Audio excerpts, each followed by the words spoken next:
আচ্ছা, তোর টুনটুনিটা দেখি কত বড় হয়েছে। তুই যে বলিস আমাকে তোর পছন্দ হয়েছে, তোকেও তো আমার পছন্দ হতে হবে সব দিক থেকে, তাই না? পিচ্চি ছেলে, পিচ্চি ছেলে বলে কথা, তোর টুনটুনিটাও হয়তো পিচ্চিই হবে। মায়া আপু, আপনি অন্য রুমে যাবেন একটু। আমি আমার সিনিয়র আপুকে টুনটুনিটা দেখাতাম। এই আনিকা, এই ছেলের তো লজ্জা শরম বলতে কিছুই নাই। এই ছেলে বলে কি না তোকে ওর টুনটুনিটা দেখাবে বলছে। তুই একটু পাশের রুমে যা, আমি দেখতেছি এই ছেলে কি করে আর ওর জিনিসটা কত বড়।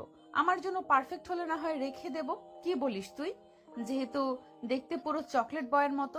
মায়া আর কিছু বলল না, চলে গেল পাশের রুমে। বেশ কিছুক্ষণ পর আনিকা সাগরকে বলতে লাগলো, নে, মায়া চলে গেছে, এখন তোর কাজ শুরু কর।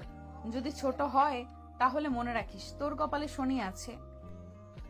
সাগর আস্তে আস্তে তার প্যান্টের চেনটা খুলে তার টুনটুনিটা দেখাতে লাগলো। এদিকে আনিকা তো লজ্জায় লাল হয়ে গেছে, সে কি বলবে বুঝে উঠতে পারছে না। এই তাড়াতাড়ি চেন লাগা, দেখা হয়ে গেছে আমার। সাগর তাড়াতাড়ি চেন লাগিয়ে নিল আর বুড়ো কুচকাতে কুচকাতে বলতে লাগলো, লেডি কিডন্যাপার আপু দেখেছেন তো, এখন বলেন চলবে কিনা। আচ্ছা চলবে, তবে তুই এখনো পিচ্চি, বাসরাত সম্পর্কে তোর ধারণা নেই কি কি করতে হয়। আমি সবকিছুই জানি, আমাকে কিছু শিখিয়ে দিতে হবে না। একবার আসেন, এরপর দেখাচ্ছি কি কি করতে পারি। এই ছেলে তো বহুত চালাক। পিচ্চি তো কি হয়েছে, মনে হয় 20 বছরের বুড়া দামড়া ছেলে। হয়েছে হয়েছে, আর পাকনামি করতে হবে না, চুপচাপ বসে থাক এখানে। তোর আব্বু দেখি আবার কখন ফোন দেয়। এই বলে আনিকা সাগরের পাশে এসে বসে পড়ল। এদিকে সাগরের বাসায় সবাই বসে আছে। মেয়ে বাড়ি থেকে মেয়ে এবং তার আব্বু আম্মু এসেছে আর বলতেছে, কি ব্যাপার, আপনার ছেলে কোথায়? তাকে ডাক দেন, আমার মেয়ের সাথে বিয়ে দেব, তাড়াতাড়ি ডাক দেন।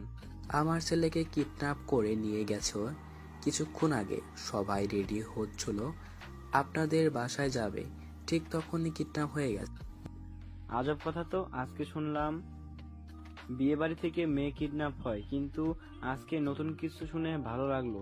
আজকে নাকি ছেলে কিডন্যাপ হয়েছে। তাড়াতাড়ি আপনার ছেলেকে বের করে আনেন, না হলে আপনার এবং আপনার পুরো পরিবারের নামে মামলা দেব। আমি বলবো যে আপনি আপনার ছেলেকে জোর করে আমার মেয়ের সাথে বিয়ে দিতে চাইছেন।